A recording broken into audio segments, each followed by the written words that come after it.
come at me. Dead serious. I can take it. I can always handle the heat. You want to yell, you can yell at me. You do whatever you want. I can handle any bit of this.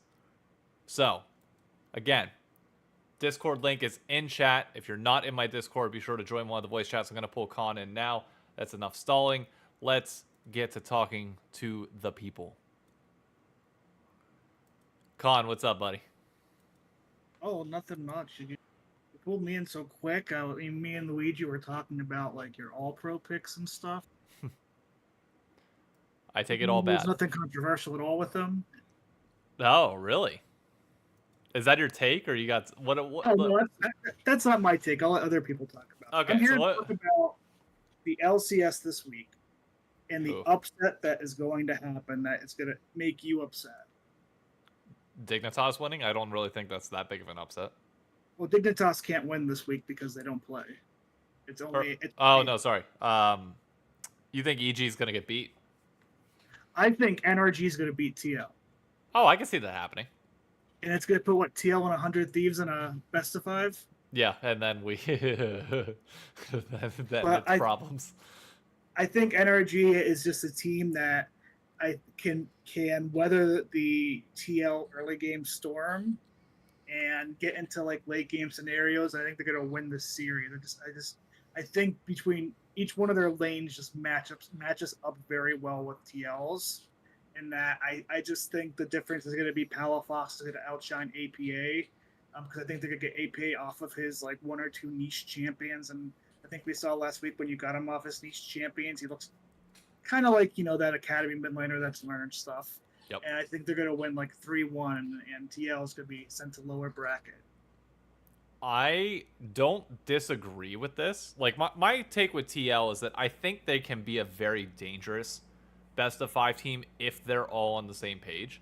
And a good example of that would be, like, in this series versus NRG, I'm expecting Palafox and Contracts to get the better of Pyosik and APA pretty heavily, might I add, because I think they've been playing at a much higher level, like, as a duo compared to the other two, especially over the last, like, week where APA really kind of came back down to earth and got a little bit more humbled compared to what he was in the first few weeks. But I think Summit is on a whole different level than Dokla right now. And I think Yeon and Core JJ are astronomically better than I can't even remember who's their support right now for NRG. FBI and Ignore. Ignore, thank you. FBI can possibly keep up with Yeon, especially in the mid game. But early game, I just think Yeon Core JJ is like one of the undisputed best duos in all of the LCS right now. That you're right. If they can weather the storm, if they can make sure that they don't give in to Summit smashing top early, Yeon smashing bot early, and you allow Palafox and Contracts to take over the series, I agree with you. There's a clear world where NRG can win. And by all means, I'm not going to be upset if they do. But I think TL's just going to click in best of 5s. I really do. It's interesting. My big issue with Summit is like he has these aggressive laning stats, but then he always is dying. Like even in their wins, he'll be like 1-6, and I just worry that like in a best of 5 setting, it could be very easily for Contracts and Dokla to just start the Summit in train early in the series, and we've seen in the past when he starts like going down, he's the Titanic. He goes down quick and everything. Yeah, it can turn up on its head very, very quickly. Believe me, I was on one side of that. Someday was the one that literally kicked him out of the LCS, if you remember correctly. Or like he was the first one to just pull out Malphite all 3 games and just sit there and be like, "What are you gonna do?" And Summit didn't do anything. So like I know that's possible, but it's hard to say other than just like gut feeling. Like, it's one of those that you can't really explain the difference between why a team would be so good in best of 3s versus best of 1s, other than, like, adaptability, which I don't think is all of it. Other than just, like, knowing... I think best of 3s is, like, when you know whether a player has that clutch factor or not. And Pyosik, I think, does have it, despite all the drama around him. He's shown that on the international stage, and he's shown that in Korea. I think Core JJ has shown that continuously throughout the years. Last playoffs, last year, I would argue he probably had his weakest split, but overall, I think a one-off is not going to be indicative of his entire like playoff performance total. And then Yeon is the wild card. If Yeon comes in and shit stomps everybody in a best of 5, oh man, we're in trouble. Everybody in the LCS is in trouble. And I think one reason why I think you're right in assuming that TL could be very good in best of 5s compared to like best of 1s is they're a team that does win early and can make mistakes in the mid game that loses them more games than they probably should. When you're in the best of 5 setting, compared to best of 1, when you get out of that game, you can kind of correct and really focus on those mistakes right away, right before you get into another game that's going to be happening within like 15 or 20 minutes. Best of 1s is like, okay, the game's over, lost. You have to kind of prep for a whole new team tomorrow. You don't have to, you don't have that adaptability to come back like, okay, this time we're going to have that same type of strong early game, but we're not going to make X, Y, and Z. Like, we're not going to make X mistake. You clean it up as time goes on. I'm with you. But to be clear, I'm not going to be upset if NRG wins this series. At all. Like, I'm happy with that as well. See, I'm surprised because I feel like, me and you are both, I mean, I'm rooting for 100 Thieves in playoffs. You're rooting for 100 Thieves. Some people out there might come on tonight and call you biased with your All-Pro. I hope those people come on and do it. But I feel like TL is like of all the teams in the first like week of brackets, TL is like the nightmare team for 100 Thieves to play. Oh my god, yeah. Next week. Oh, they're the like if I'd rather face NRG 9 times out of 10. Even if TL gets stomped like 3-0'd in the first round by NRG, I still don't want to play them in the lower bracket. I really don't. Core JJ is just a boogeyman that I don't want to have to deal with. But we'll see. Only time will tell. I know you want to talk about the movies though. I'll give you one chance to give me your thoughts on Oppenheimer before I go to the next call, and then remind people to call in. Oppenheimer I just think it's a movie that I think is going to last through time very, very well. The cast all acted like a phenomenal job, top to bottom.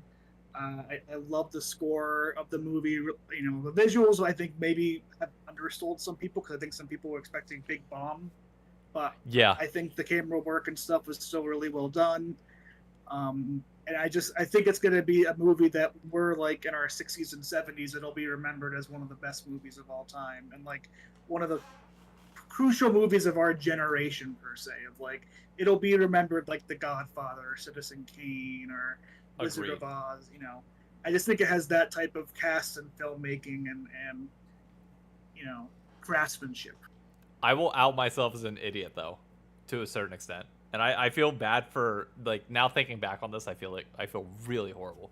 When the bomb went off, I was like, wow, this is a really interesting artistic choice to keep it quiet in this scene, to not have any sound.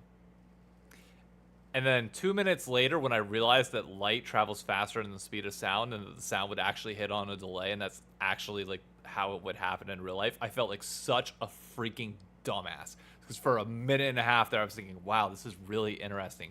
This is very muted compared to what I thought the moment would be like. Well, I think you have some parts of that. That's also a little bit true, but I also think it was a very much artistic decision to show everybody's kind of, by taking away the sound of the initial impact, you got to see kind of each person's like raw reaction without having any type of like other sense in there. And it really let like the pictures of people's faces and their intakes kind of go through. And then obviously, yes, you had the big impact of the sound coming through. Jump scare for a lot of people. Oh, for me, yeah. Oh my god, yeah. People jumped like 2 feet. Oh, yeah, for sure. And I know I've seen some people criticize that there wasn't any, like, we should have seen the bombing of, Hiroshima. No. Yeah, I'm personally against that. There's a scene, and I don't want to spoil it in the movie, that I think gives you the base horror that Oppenheimer and what you as an audience member could feel. I just think it would have gone above and beyond and would have been tasteless to try and show the actual bomb that, killed that many people like that. Yeah, I'm 100% with you. Like 100% with you. To JakeStxrm's comment in chat on no spoilers. This I don't think is a spoiler, and I think it's like this is. I think something that's worth like people knowing beforehand. Like, and obviously also it is history to a certain extent, so it's a weird one in terms of like spoiler discussion versus what's not. But no, I agree, and I think it's important for people to know, like, going into this, you will not see the bombing of Hiroshima or Nagasaki, which I agree is entirely a good thing. Like, that would have felt like using the situation in a negative light that I'm really glad they didn't do. And it's still, No. I mean, even then the movie's still getting bad press from people. The amount of like tweets and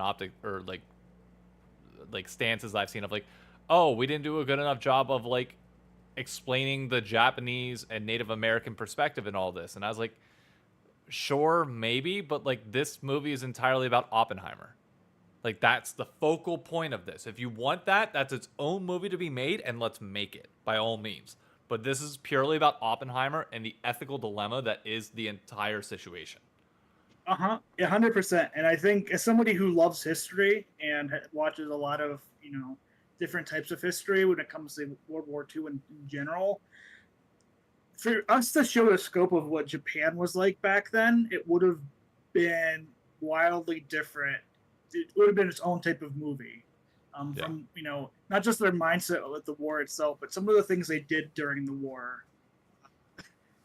Not good. They weren't much better than the Nazis when you look into their history. Yeah. Or two with and stuff. So it's a very touchy subject for a lot of people. Yeah. But yeah. Anything else you want to talk about, man, before I kick it to the next caller? I mean, nothing too much. I just, when it comes to all pro voting, one thing I'm interested if anybody brings up or talks about is how identical, and I've seen it in like, I actually posted the Reddit thread because it didn't go up for the first 10 minutes, and I was like, okay, I'll take the free karma. The free Reddit, karma. whatever. Yep. And like a lot of people are kind of upset at broadcasts, feeling that like all of their votes being almost identical is like some type of narrative all-pro type slave thing compared to like, what the coaches and players maybe think. Yeah, I agree, and I'm sure I'll get into this on the next few callers. But thank you so much for calling in, man. I really, really appreciate it. Not a problem. See you around.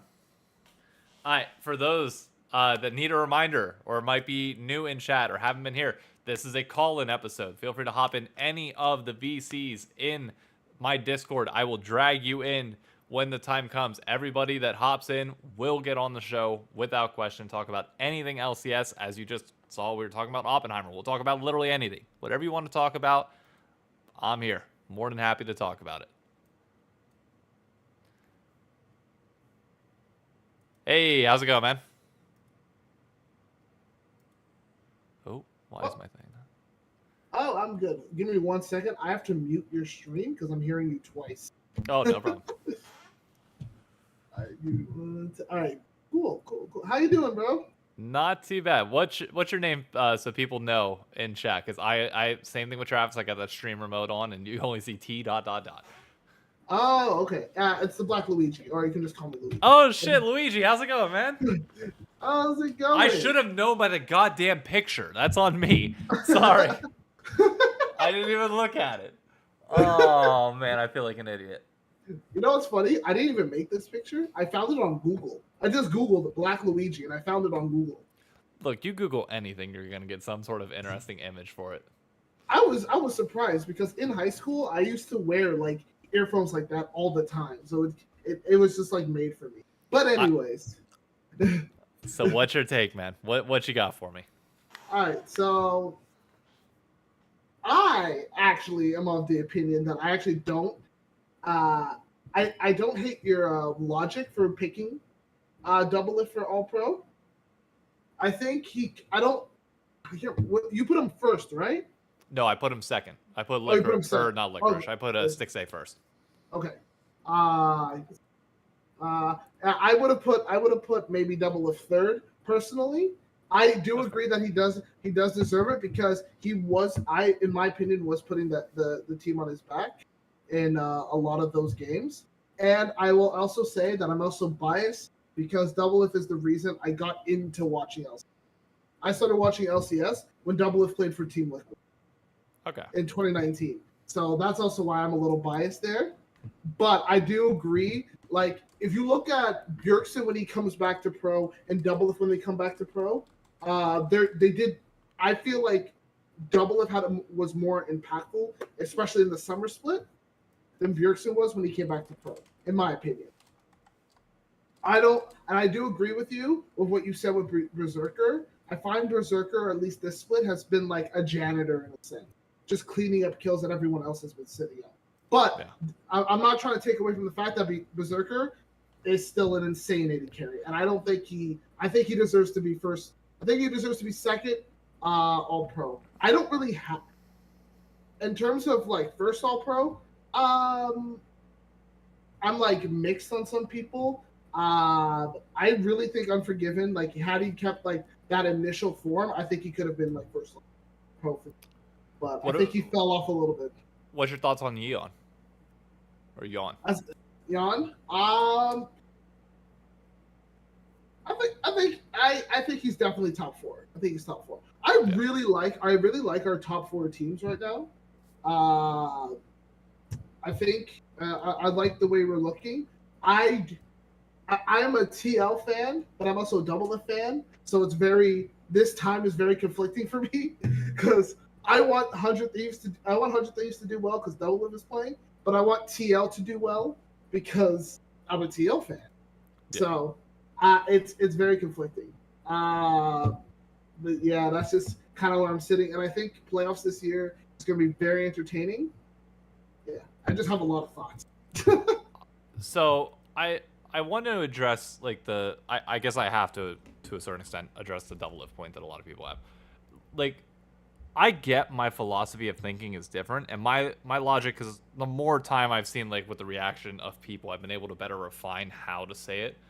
And my point more is this: Berserker is still a good ADC. Like, me not giving him this vote does not mean that he's bad. It just means that 100%. I personally value the people that are truly driving the action for their teams, that are making a difference, even if that means that you end up losing. So that's Doublelift, another good example of somebody that I think people overlooked that I didn't vote for, but I think he deserved discussion on it, would be Tactical as well, where he's stuck on a horrible team, but is putting out phenomenal numbers and playing great the entire time. But people are never going to consider him because he's on a bad team. Personally, I don't see being on a bad team as indicative of automatically you can't get the vote. To me, it's, are you the one driving action in your role? Which is a different definition than most people have. So by default, I think Stixxrm and Stixxrm and Who he kind of go hand in hand mid to late game, and a lot of Who he's shot calling rubs off on Stixxrm. Doublelift was the clear win con for 100 Thieves, and a lot of people are going to take away like, oh well, you know, if they lost the games, Doublelift's at fault.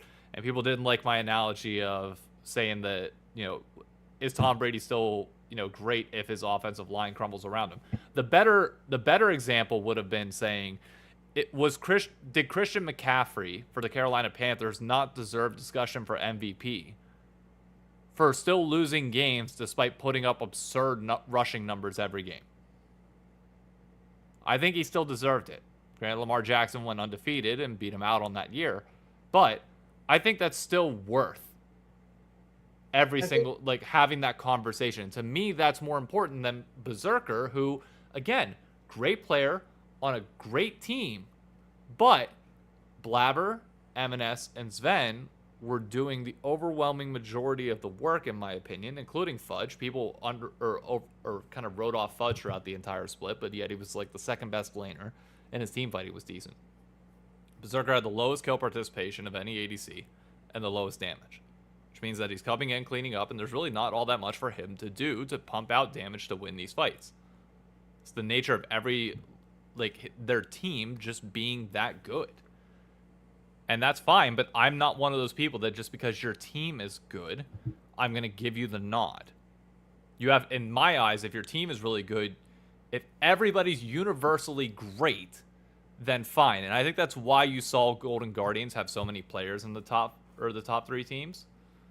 But I think that's also why when you have a team like C9 where there are clear power points to split, they deservedly get the attention, and others you shouldn't just throw them on All Pro because the team's great. Yeah, see, I got what your philosophy is, and I 100% agree with that. It's the idea that people should be put in MVP positions based on what they do for their team. If they're pushing their team, and I agree with that point. And I also agree. I also have a point where I believe people are extra critical of Doublelift simply because of his legacy, which is fair, which is 100% fair, but also irrelevant. Legacy means nothing in these votes. It is entirely this split and this split only. What you've done in past years at past times is completely irrelevant. If Doublelift was a rookie, if you changed the nameplate and put a different person in that slot, I think people would have thought differently about that All Pro vote, or may have considered the same thing. But because it's Doublelift and because of that history, I think people are just gonna have beer goggles in a sense when it comes to it. Plus, people like to see, because Doublelift has won so much and stuff like that. People sometimes kind of like to see people in a way kind of falter. You know what I mean? Yeah. Like they want to see people knock that. Like, people love to see Tom Brady lose. People want to see Steph Curry lose. People want to see LeBron lose. Like people want to see these people lose every so often because it's just content. That's what people want to see. And I get that, but at the same, in terms of voting, that I get your point. It's just it's irrelevant, unfortunately. Yeah, that's what I'm saying. That's why I agree with. I understand why you put Doublelift in All Pro, voted Doublelift All Pro.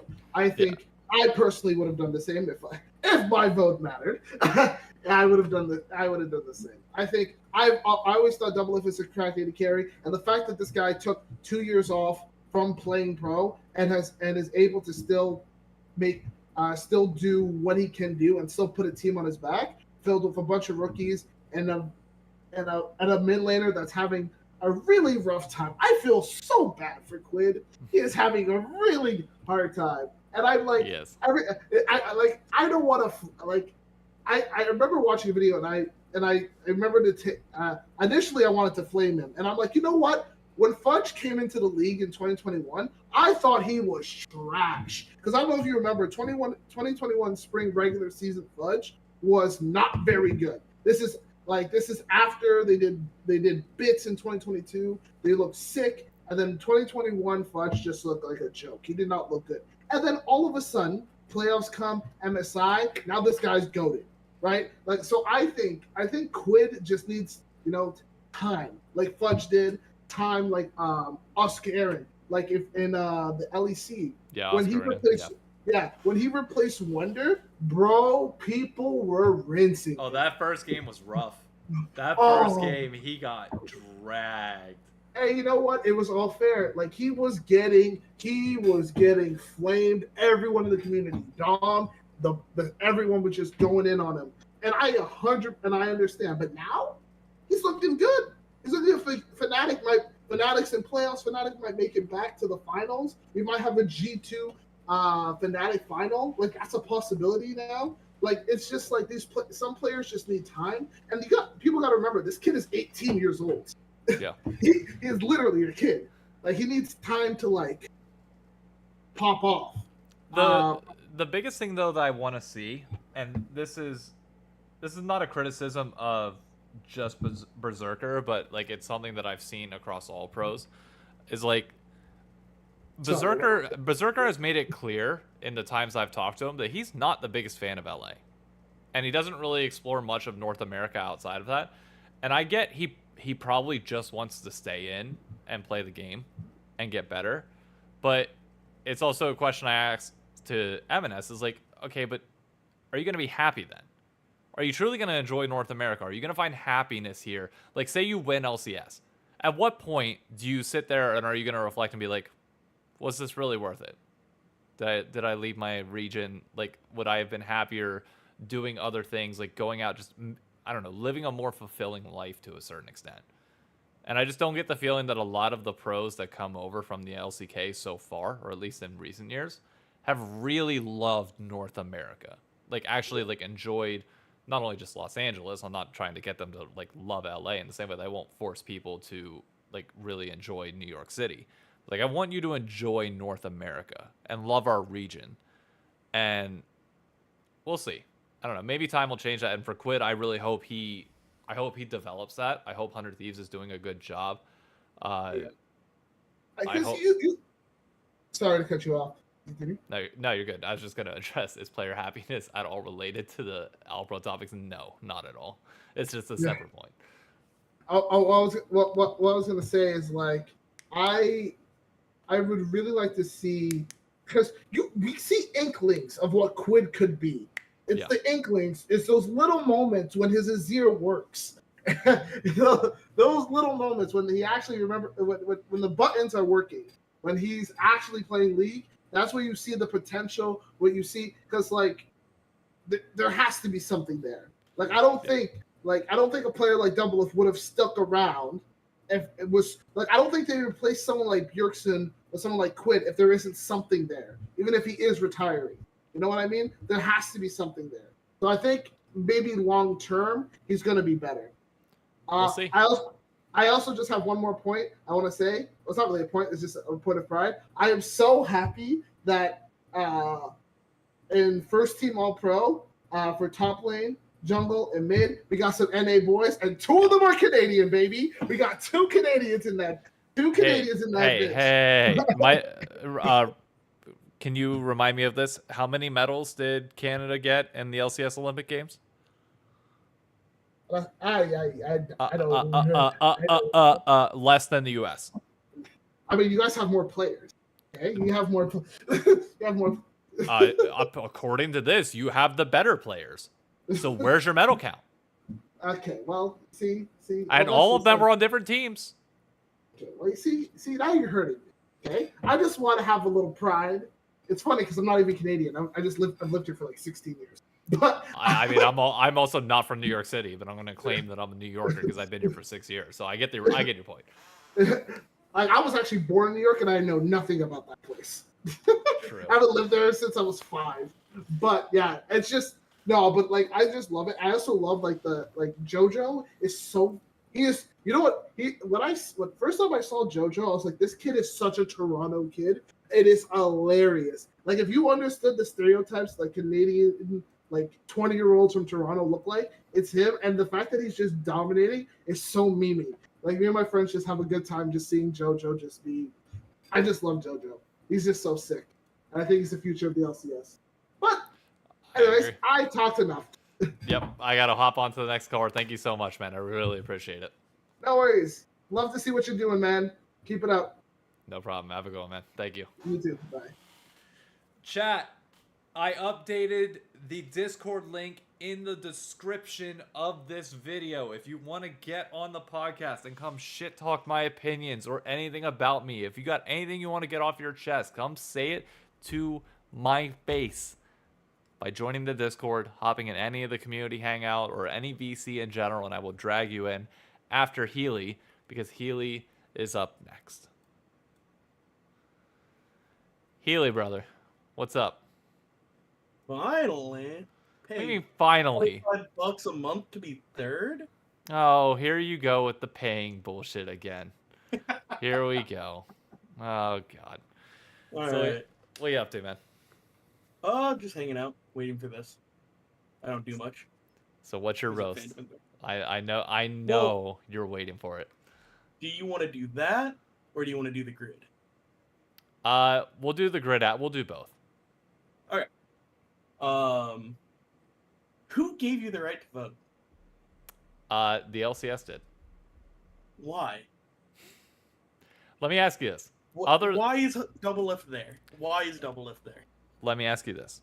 Do you agree with every other pick that I made? At least in terms of them being on the list. Let me go pull it up and look. So hard to find it. Because we can sit here So and we you can went debate on everything Summit, else. Blabber, JoJo, Stixay, Heely. I'm not saying you have to I agree do with the think order, but Stixay can you... should have been first pro. That's fine. I'm just saying, like, in general, do you agree with the names being there that I've picked, barring Doublelift? I would have put APA third all pro instead of Palafox, and I don't think Unforgiven's done enough because JoJo and I think APA Who's the fell jungle? off towards the end a little bit. He got humbled, and he didn't play it, like...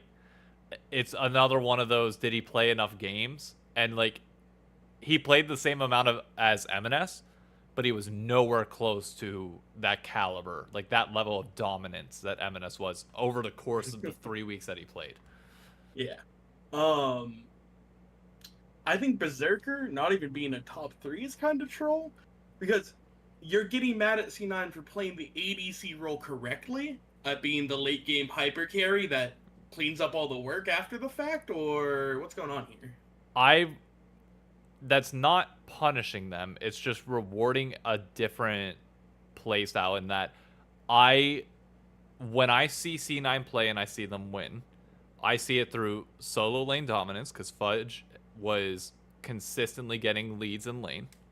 M&S was consistently playing well in lanes, enabling Blabber to take over fights to win the game. And yes, Berserker is coming in and cleaning up and getting kills. But Like the ADC is supposed to. yes, but which would you say is a more impressive and more impactful ADC performance? Tactical in the games that he's carrying on Immortals, or Berserker in the games that he's cleaning up, which was the overwhelming majority of them? See, then you're getting into the debate of which ADC performance style is more valuable. Is it the proactive, double-lift, tactical kind of style, or is it the more reserved, Stixay, Berserker hyper carry style? Which is the main point here that I'm trying to get at, is that I personally value that style more for an all-pro vote, but that does not mean that I don't value Berserker more as a player to slot into a team. It's just how I view the optics of voting for that voting for that specific reward. But you put fucking Unforgiven, dude. You're telling me What that the fuck? you're telling me that him and JoJo were not the two reasons that they won all of their games? I'm saying JoJo is the main reason they won most of their games. I don't. If you go back and watch any win that was not just like a I don't JoJo watch dump. bad teams, to be fair. Okay, see that now you're throwing in that, and of course, I Unforgiven's good. Top 4 ADC in the league. I want to address Chad's point real quick, that saying that Fudge got shat on. Literally look at the stats. He's the second best laner in the LCS in top lane. The numbers don't lie. Like it may visually not look great past like other points that he's doing, but he was the second best laner in the LCS. I don't get Khan's argument. You're saying that the laners are good and they push and they have pressure, and that makes them bad. It doesn't make... Every time I see C9 flame, it's insert C9 player is carried because their other players are so good. It can't be that for every single player. But no, see, here's the problem. Here's what I hate about the way that people word that. People word that as you said, this person's bad because everybody else is doing it for them. No, that doesn't mean they're bad. It just means that they don't have to do much. And that doesn't make them bad. That means that they're filling into the role that they need to fill into to win the game, which is good. That just doesn't mean that they qualify for All-Pro for me and for some others. But when people constantly say that C9, like, X player is bad because they're not being the X factor on their team, that I got a fucking problem with. Because just because you're not the X factor... Exactly, you can't. Look at every super team ever that has failed. That's the biggest problem, is everybody that's an X factor comes in, tries to be an X factor, and it doesn't work. So you need those role players. But that does not mean that those role players should just automatically get all-pro because they're doing that. If you do the bare minimum of... That's why, to an extent, I see your point on Berserker. But it's also not fair because he doesn't need to do his job in like 75% of C9's wins. And that, again, I agree, and I'm perfectly fine with that. That just isn't my definition of what I'm looking for in All-Pro. Which I think is different than literally everybody else, given the controversy around this. But I don't see the problem with having a differentiating opinion on that. Like, I find that we disagree. I'm perfectly okay with that. Yeah, I just don't like whenever people are coming and saying, "Oh, I hope your opinion adapts," or, you know, "You should lose this because of this." It's like, bruh, if you just try to strip everybody that has a different opinion or different way of thinking than you away from, like, votes, like what, you want everybody to have the same vote and be in entire agreement with you literally all the fucking time? What is the point of that? There's no content, there's no entertainment, there's no intrigue. Like, oh yeah, I love watching C9 win. Like, as a C9 fan, I'm very vocal about this. It's so boring in this. For at least the bottom 6 teams, yeah, usually we don't win. We don't lose. And there's no point. And in best of 5s, I'm not to the point where I'm like, oh, I'm scared of this series. And I miss that. I'm sounding like a Patriots fan, I get it. I'm fucking on top of my hill being like, oh no, but like, at some point. So to Khan's point about me not putting tactical over Doublelift, I really considered it. The difference being that I felt like watching the eye test, it felt like tactical was out of position. It like that's his problem. There were a lot of times where he was out of position and lost fights despite the high. Like, his highs were higher than Doublelift, but his lows were lower than Doublelift. Whereas DL, he was ever so consistent in lane, despite all the attention that he was getting. And every time if they lost team fights, barring the Dignitas game where the Ari charm is gonna stick, or sorry, the Golden Guardians game where the Ari charm is gonna stick in people's minds. But even then, I still think somebody should body block because you have a Vi, Ari, somebody else diving on top of you. Doublelift was almost always the last one. Yeah, but that's my point. And like, people criticize the Tom Brady offensive line analogy. Sure, I get the flaws in like that general statement. But there is something to be said when your entire team collapses around you and fights to the point where you can't do anything. That's not on you. And people saying, oh, you know, we're investing resources into Doublelift. If we're not winning the game, that's on him. No, that's not the case when Busio, Quid, and Closer are getting caught 30 seconds before every objective and dying and taking bad fights to the point where Doublelift's just standing there full health in the back. Like, well, now what the fuck am I supposed to do? Yeah, like, it's like that to me is like, he's never the reason they lose games, and it feels like he's become Bjergsen in that way. Like, whenever I used to watch Bjergsen, it's like I can't think of a game where it's like, oh, Bjergsen lost this game for TSM. That's how I feel about Doublelift. That's a great point. That is a great point. Huh. I've never thought of that comparison. The only time I can think is maybe that like 0-6 Worlds run. He probably had a bad game there, but they all had bad games. I was gonna that entire team underperformed, barring like this. Everybody remembers the 9-man sleeper Spica. I will say, BB deep dive that they could have fucking followed up on it. I've heard people like, oh, they can't follow up. They for sure could have been there. BB also wasn't bad. Like, I think he played decent, but like the gap in top laners between like North America and everybody else in the world was just so absurd. Insane as well. Don't remind me. To JakeStxrm's point, Closer leans bot lane more than any other lane. Yes, but when you're leaning bot lane while Doublelift's getting 4-man dove, you being in the general area but doing nothing about it does not help. That's why I think like it's more important than just like proximity or eye test. It's spectator sport. Dude. Yeah. Like, how many times did I have to sit here and criticize Closer during the split of like, okay, they're 4-man diving bot.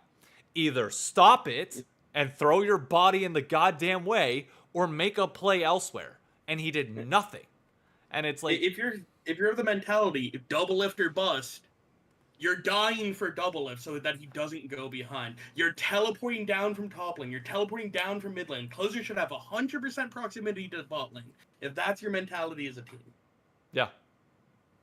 Also, everyone's flaming you for Doublelift second All-Pro. No one's talking about Wild Turtle first All-Pro someday. What Wait, is on, that? well, whose ballot? On Turtles. Oh, it's Turtles ballot. It's players. Like I don't take as much into like the players ballots just because like we know that they vote based off of scrims, and we know it also is like it's a little bit Some different days for a them. scrim demon. Yeah, I mainly look at the media and broadcast, and I'm perfectly fine with like, again, just reiterating this for people. I don't care if you criticize me. Please do. If any, I'm giving every opportunity in the world for people to come on and debate this with me, flame my takes, flame me. I'm very public and open and honest about this. I personally have been in everybody else's shoes before where I didn't like some of the votes that were going on for All Pro. They just seemed troll. It was like media people that clearly don't watch the games that just were throwing in names for the hell of it. I was there criticizing with you. And those people never had to answer any questions, or like there was no transparency behind it. I fully believe in being transparent, open, and honest with everybody, and I'm trying to do that here. Again, we might not agree on this. We might have different philosophies. I don't think Nick and I agree with my rankings or how I think about it. But let me ask you this: do you understand where I'm coming from? Oh, for sure. If you look Okay. at numbers, Doublelift has in like all the important stats like KP, kill share, CPM. He has top 3. But then you have to look at the other side as well. He has like one of the highest death percentages in the league as an ADC. He's very middling in like damage per game and stuff. But let me ask you he's the this. reason they win games. The damage per minute one is a great stat that I think highlights my exact problem. How can you deal damage if your team dies before the fight begins? Yeah. But you're getting advantages in lane despite getting doughed. You're doing these things to try and keep your team in it. But then when your team collapses in front of you before you get the chance to do your job, as is the compliment for Berserker, is that on you? My answer is no. And it felt very half-assed from 100 Thieves as well. Like, they were going for the mentality Doublelift or bust, and then they're picking Viego and Lee Sin and Graves. It's like, what's the logic here? Give someday that carry champion. Closer can handle Sejuani duty for a split, dude. I've seen someday on carry champions, and I don't want it. I love the guy to death, but every time that we are on a carry champion, our timing as a team is never in sync. Ever. Would you rather quid Galio or someday Renekton Fiora? Oh, shit. I'd rather someday on a tank. Closer on any form of carry. Put him on Lilia. I don't know. Something, please. I'm getting so bored of the way pros look at the game as well. I'm tired of the same 30 champions. Pick something interesting. There's so many more champions that are viable in this meta that can be played. Get me to next year's format already with like the 3 splits and best of 3s, best of 5s, and fearless draft for anything beyond best of 1s. Fearless draft will save the game, dude. Fearless draft will be the best thing that ever happens to League of Legends. Ever. I promise you it'd be so good. And no, not Nidalee closer. I've seen this Nidalee. Not good. Not NA Nidalee, dude. No.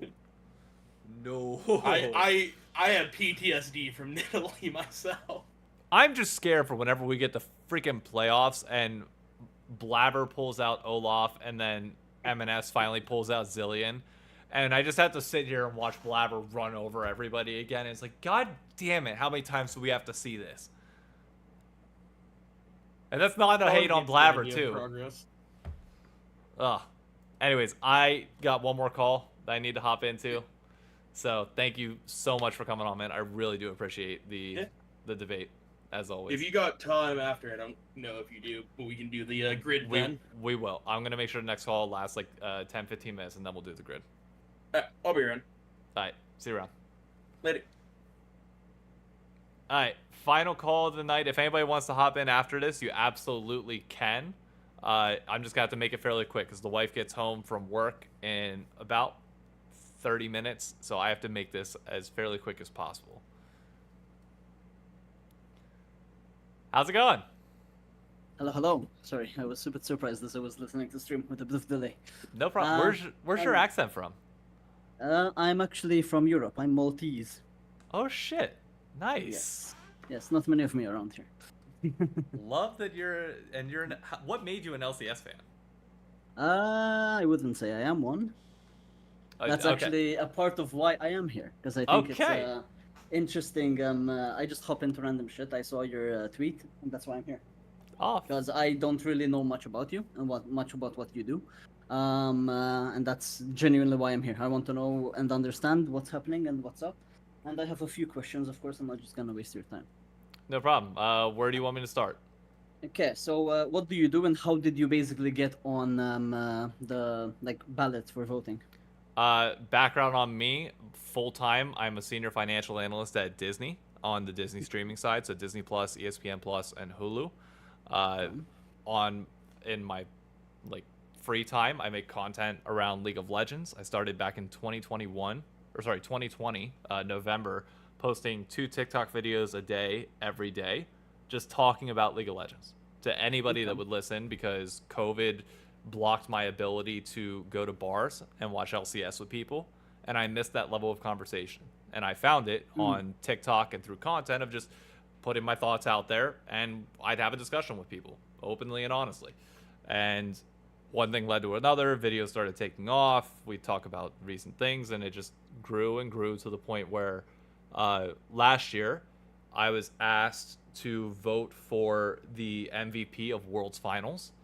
I don't know who sent me the invitation. I was just contacted by Riot asking if I would be willing to vote on it, since they knew I was going to be at finals as part of media, and voted for that.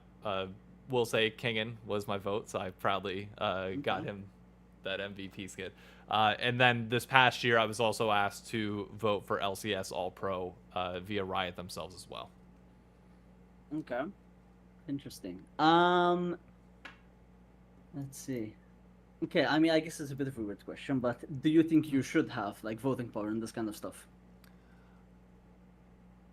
Do you think you meet a certain criteria? You know, I mean, I would say I probably watch within the top 5%, top 5 percentile of people that watch every game and watch it consistently and discuss it and have open opinions that are well-rounded and well-shaped for the most part within community circles.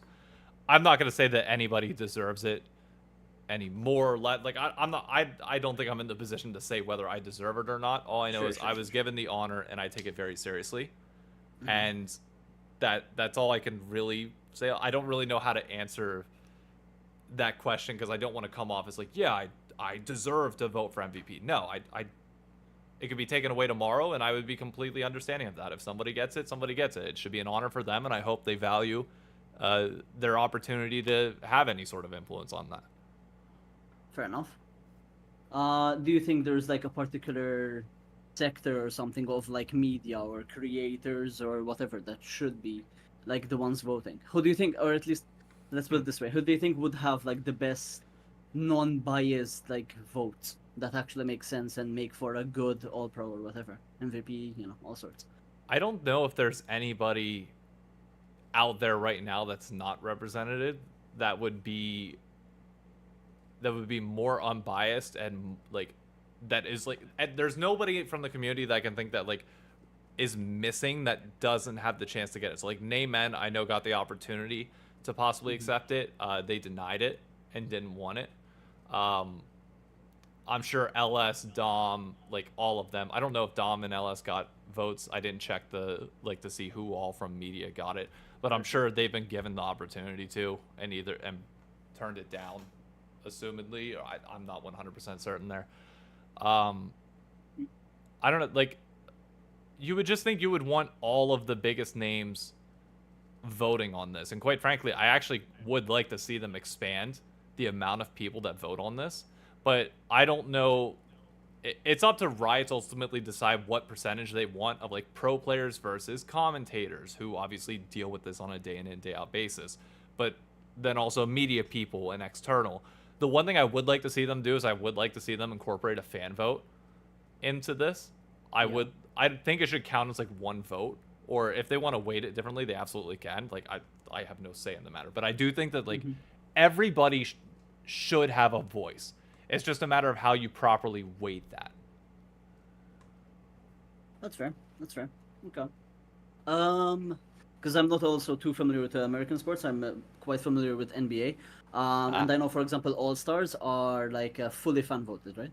Yeah, the All Star tournament is fully fan voted, but like any sort of like playoff reward or playoff and like the awards that would go towards like NBA bonuses, because a lot of like getting because contracts and I know. Yeah, that is voted on by a selected panel where the NBA decides who can get ballots. If you do something egregious on your ballot, they will strip it away from you, similar to Major League Baseball has like a very strict pool of people that they ask for their Hall of Fame. And if you do not take your ballot seriously, if you joke around in any way, shape, or form, like you will be cut from it immediately. That's good. Okay. Yeah, that makes sense to me. So it's basically like a panel of experts, I guess, that should be unbiased, and we'll just look at, okay, clearly this guy has been, top tier in his role, boom, put him up there. Okay. Correct. That makes But sense. the thing I will add is that everybody will have their bias. Like even people that that vote for like Hall of Fame votes and stuff like that, like they're part of teams. If you think anybody that has a vote for the Yankees wants to vote for the Boston Red Sox, they won't. But like there's this expectation that you can put your bias aside. You can be a fan of teams, but you can also go into this vote and look at it objectively without your bias affecting it in any way. Okay, that makes sense. Do you think there's much like merit or value to these awards, considering the current state that we don't have like this panel of like experts or whatever? I mean, I would say there is some validity to it because it's important for historical context and storyline purposes. Now, I really hope teams give some sort of incentive for players to try and hit All-Pro.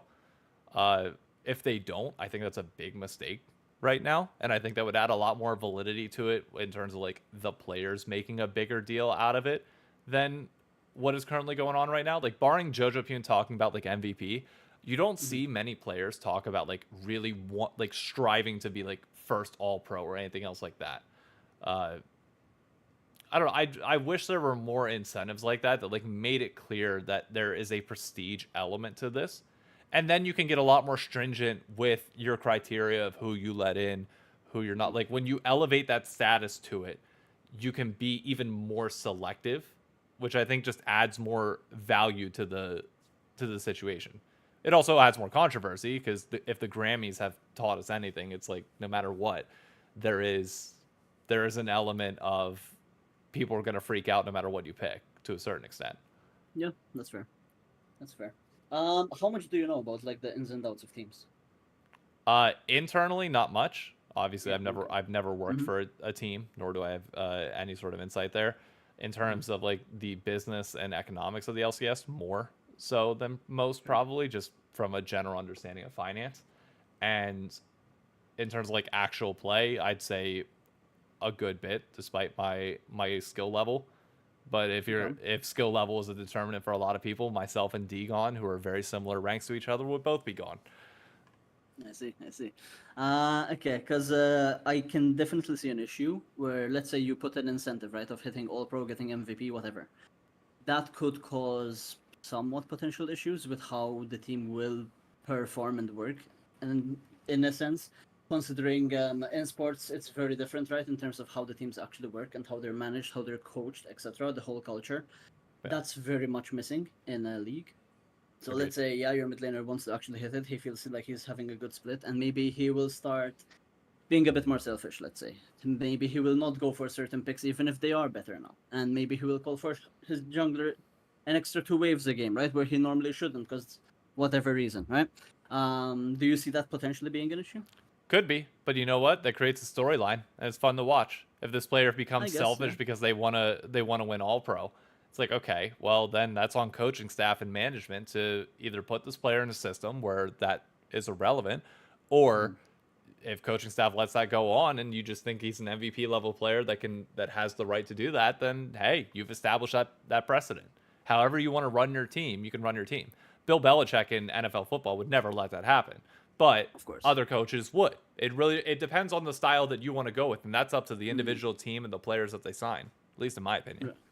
Yeah, I mean, I guess the thing that comes to mind always is like the Russell Westbrook, right? Stat padding or whatever the fuck. Yeah.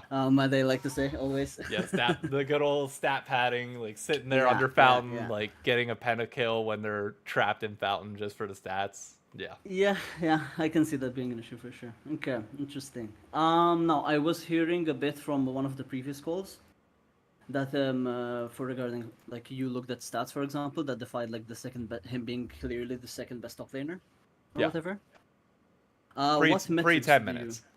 Sure. What metrics do you actually look at and consider when it comes to your voting? All of them. Like anything that I think is relevant for ADCs, obviously your damage percentage. I want to see how much as an ADC you would realistically want in an all pro or MVP, I want your damage percentage to be high. I want you to be the reason why you're winning games. Now, obviously, I'm not going to be looking at that for a support player like Heely and Sven and others. And in that case, with supports, it's very much more about eye test than anything else. Are you properly engaging? Which sure could technically lead to more assists, but like that's a little bit harder to like put numbers on. But like for your ADC, for your top laner, for your mid laner, I'm looking at your gold differential and experience differentials at 10 minutes. I want to see how you are doing in lane. Are you beating your opponents in lane? From there, are you able to convert those leads to wins? And if so, are those wins are they coming from your leads, or are you not doing much with those leads, and is that being shown elsewhere? A great example is the Doublelift point that we're talking about, where like, yes, he's getting a lead in early game and he's losing. So the question becomes, is that on Doublelift or is that somebody else? Is that stat indicative of him or somebody else? And when you look at the situation, you see Closer and Quig going in and fights and dying beforehand, and then he gets caught up afterwards. It's like, okay, well, no, that's not on him. So even though he had that lead and he chucked it, that's not his responsibility. So there is an obligation to combine both the numbers and the visuals and just general, like common, in my eyes, common sense logic of like looking at the map and seeing what happened in these fights, in these situations, regardless of whether it's good or bad. Okay, that's fair. Where would you put like how good do you think your game knowledge is? My game knowledge? In terms of like being able to understand what should happen, I feel like it's decent. I'm not gonna say it's insane. I'm not like challenger level or anything like that. In terms of like me actually playing the game, I struggle. You know, it's like a doctor telling his patients don't smoke, and then goes back out and smokes a cigarette. It's like I can sit here and know and like say what the correct play is. You know, try and get vision before objectives, not right before, but like a minute beforehand. Look for picks. Like, dude, I understand the macro and flow of the game. Just because I might not be able to implement that in my own selfishness and lane and greeting out for another wave doesn't mean that like I can't see that in pro play and know that it's objectively wrong. Yeah, I actually asked that question because it's very interesting to me, like where you see yourself. Because I'm a professional league coach. Like I've worked with even LCS teams at this point. Well, that's fine. Shit.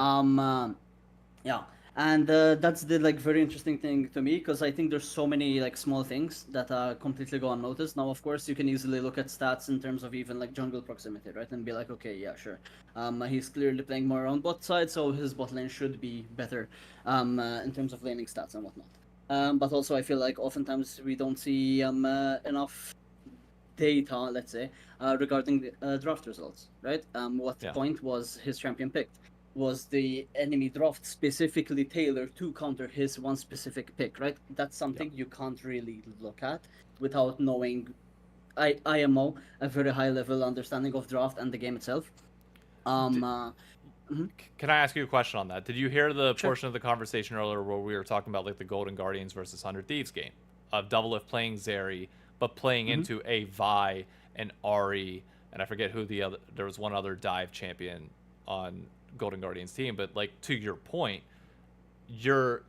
you're picking Zeri, a champion that's supposed to carry, but you're playing into a comp that is specifically designed to kill you. Like, literally Correct. go in and wipe you out first in these fights. And the question becomes, is that entirely on you to stay alive? Like, is that in line with what you're saying? Yes and no. It just depends on. Well, the outcome should always be winning, right? It doesn't matter obviously. who gets who does the most work. Now, if your job as Zeri is to dodge Viality, of course that's a dumb thing, right? Because it's point and click, but it's playing the range, right? Understanding how much you can push. Can you bait her in at bad spots where your team can counter engage or whatever, right? Re-engage on their backline and get 2 people for you, stuff like this, right? And these are the small things that I think are incredibly good, but are so hard to look at, right? So- Playing within these lines. So let me ask you this then. You've asked me a lot of questions. I want to kind of push it back to you as well. Go ahead.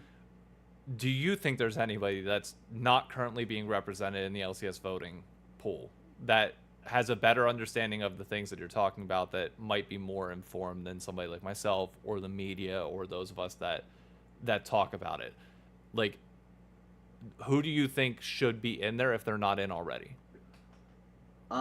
First of all, I genuinely don't know who does voting. I know there's media and then some players and staff, right? And Media, then you have so- casters and stuff. Yeah, so you have Yeah. 3 different groups. You have media, people that covered in press, interviews, etc., stuff like that. Right. Some content creators like myself, then broadcast, and players/coaches. 1 player and 1 coach, I believe, from each team. Okay. Yeah, I mean, realistically, when it comes to this, it has to be, I think, people who understand the game at a high enough level, which would only realistically be current or former professionals, right? At least until later on, where we have an overall better understanding of things. Where, again, let's say you don't have to be a professional basketball player to spot certain things, because of how things are have developed with the sport, where we're more used to spotting those things instantly. The same, you get it from the broadcast, right? Because to me, for example, I haven't heard casting in years. I'll be honest with you. It will never do anything for me, right? Besides K-Drill and LDC, basically, because he is a very recent former pro, right, and he actually talks about good things. And that's the issue, because even if it's your job to watch the game and talk about it, your job is also to cater to the casual fans, right? Which they don't care about these certain small things. They want to just get an idea of what is actually happening, because some things can be hard for some people to fully grasp, especially as maybe new fans or whatever.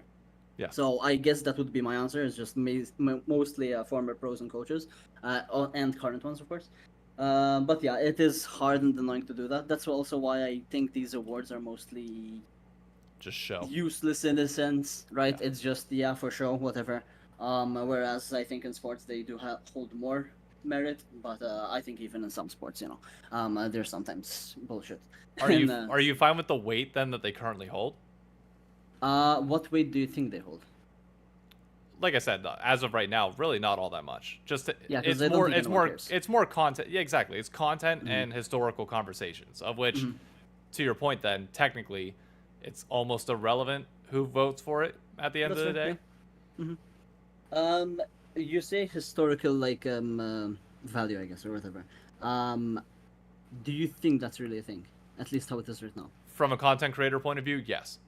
Sure. Yeah, because fair. it helps me build whenever I'm building up a conversation piece. It's like, okay, M&S last split was my first All Pro, and building expectations and storylines and conversation pieces around that is important, and that gives you data points to kind of go off of, that everybody can have sort of a mutual understanding. And then we can also look last split there was the controversy around I think it was Bjergsen getting first All Pro for somebody, and that becomes like a point of contention and discussion for a day and a half, and then ultimately kind of becomes it can also work in a completely irrelevant manner, but for memes, for jokes, stuff like that. It just provides entertainment and content, which at the end of the day is what we're all doing. I don't care what anybody says in regards to this is a sport, it should be held with the highest level of prestige. It's no, this is entertainment first and foremost before anything else, and then it's the sport. That's fair, for sure. Yeah, because if I look at the players, I don't even know where to find former All Pros, or even MVPs or whatever. I just know, I look at results, if I want to look at something in terms of history, and then for the most part I want to actually look at their games, right? But of course my perspective is different to like basically almost everyone else, right? Because I come from that professional coach perspective. So the Mhm. thing that people will point out then is like, say if you were to give it to former pros, former coaches, stuff like that, but they don't follow the league, then is their vote even Yeah, it's valuable? useless, of course. Yeah, Yeah. it has to be people that actually still follow, which I don't know how many still do, right? Because of course you have the ones that, like Dom, that will, sure he's been a pro a long time ago, but still had been there, right? He understands Yep. some ins and outs of being in there, and can maybe identify certain different things. Because of course, even myself, having been in teams basically almost 10 years now, it's still impossible for me to say, oh, this guy is doing so much for his team, like in his environment, right? And how they are day to day, what he contributes in their reviews, in the communication. These things you just cannot know. And that's like the very, very hard part of all of these things. Let's say in sport, you will just literally hear and see certain things, right? Which are a lot clearer at least. Or there's Yeah. defined roles where, for example, a quarterback will be, of course, a big majority of why there is success. But in league, you just don't have that. Because of Yeah. course, traditionally, you can say, yeah, your jungler and the support will talk more because they have more free time or whatever, because they're not CSing, which is the dumbest thing. Because I've seen great teams be shot called fully by an AD carry, for example, and these Yep. things you just cannot know. So yeah, and that's also, I guess, the last thing which I wanted to mention, which is, I don't know if it's like still a thing in LCS, coaching staff of the split. It is still I a think thing. it is the most useless thing of all time. I agree, because I still vote on it because it's one of those that I Sure. feel like abstaining from a vote, you're better off just not voting at all. Period. Like, don't cast Okay. a ballot if you're not gonna have that, or like if there's something that requires you to not vote. Like, for example, you can't vote for your own player. I get Right. that. That's different than like just holding off because you don't ideally agree with like this category. It's like, well, it's a category, so you got to vote Mm-hmm. for it. And like you said, if Mm-hmm. it's ultimately meaningless, it is what it is. But yeah, coaching split or coaching staff of the split is a award that is still in there that will be revealed, I think, next week or the week after. Okay, because I think it is completely useless as a coach myself, because you just cannot know what I do, right, day to day. You have no idea, because I've seen teams where they are even player-driven in terms of reviews, Yeah. player-driven in terms of drafts. You can't judge a single thing and be like, yeah, clearly they've done this. Because also, I don't know how much of a thing it is, like in NA, but in EU we call a lot of the coaches paycheck stealers, for example. That is a That's very very much known the thing. case, and that's very much Yeah, the case in yeah. NA. Yep. That's the thing. So you cannot know outside of actually people saying publicly, like, oh, this guy has just been completely useless for 5 years doing this. But yeah, it is what it is. I just wanted to mention it real quick, see your thoughts. But glad you agree. Yeah, but that's all from me. This was interesting. It's cool to be doing this. Like, I think also, like, because again, from your position, I don't ever like really interact with people in your position. I just don't talk to media, right? I don't know what to do or what to say, but yeah, I think it's cool. Any questions at all, by the way? It's up to you and your time, of course, because I just want to say it's your show. you should really consider like speaking out like this more, because this conversation was was amazing to have.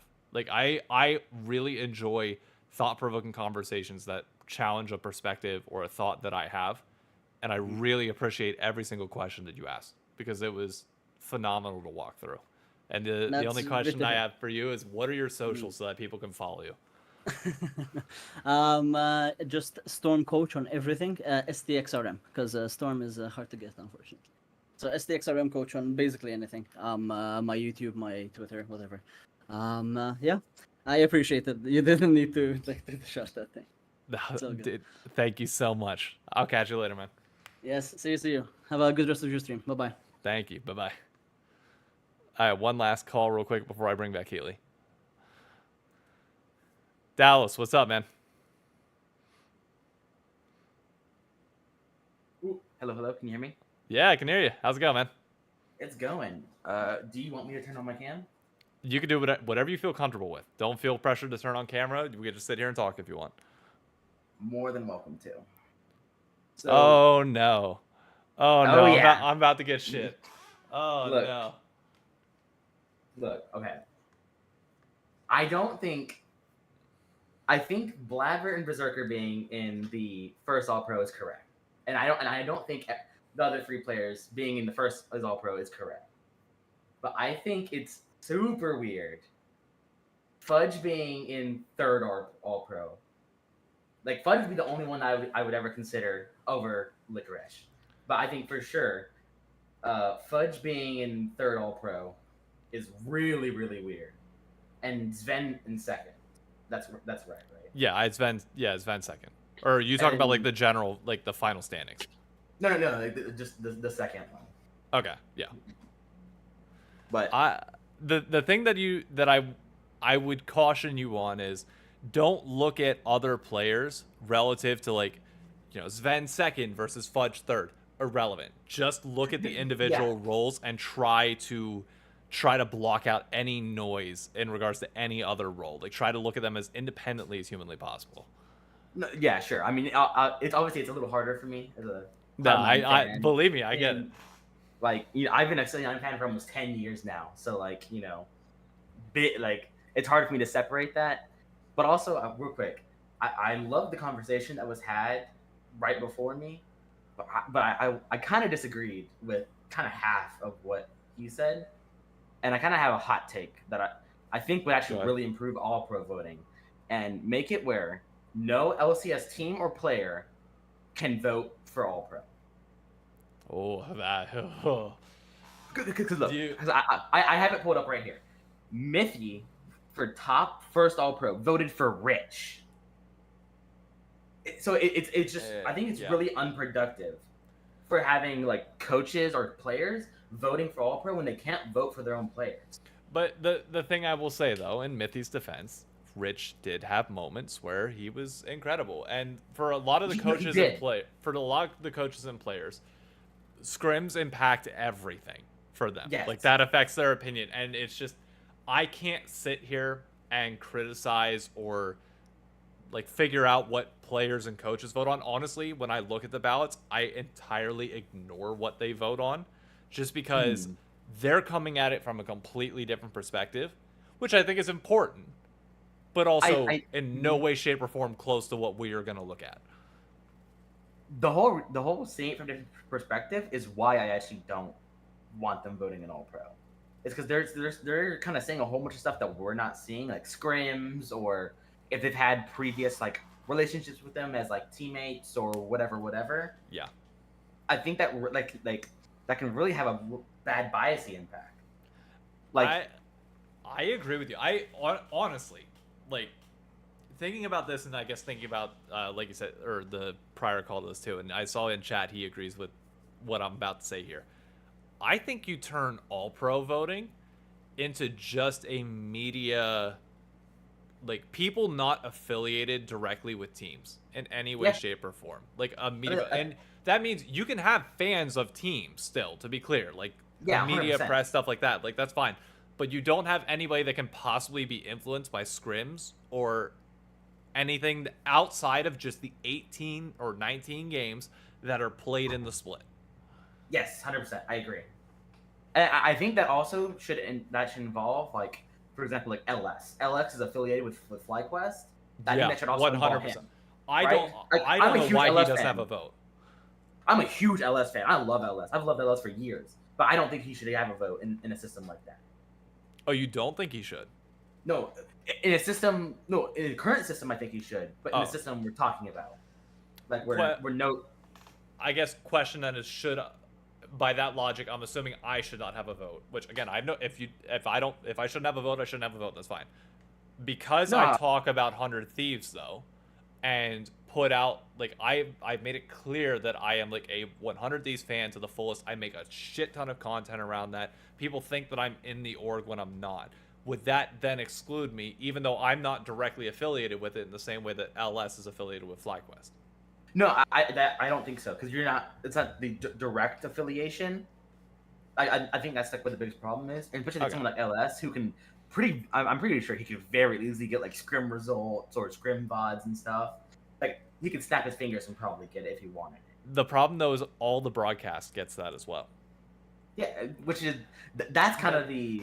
But that's kind of the. I hate to say it, we're not big enough to Yeah, to no, go that side. we're Like not. we don't have enough interest. There's not enough people involved to for that to matter. The one where I will say that I think the vote is like the single most influential vote in all of League of Legends esports is MVP for Worlds Finals. Yes. That is because you are literally making the decision to give somebody a couple $1 million Yeah. in that skin. And that is like you have to be locked on that, and like that should be scrutinized top to bottom every single time. Everybody should be able to defend their position, provide like logical rationale for it. Like that's fine. This This doesn't. I mean, yeah. we're This debating matters as we're much debating as- semantics. This matters as much as any other sports all pro, right? Like Yeah.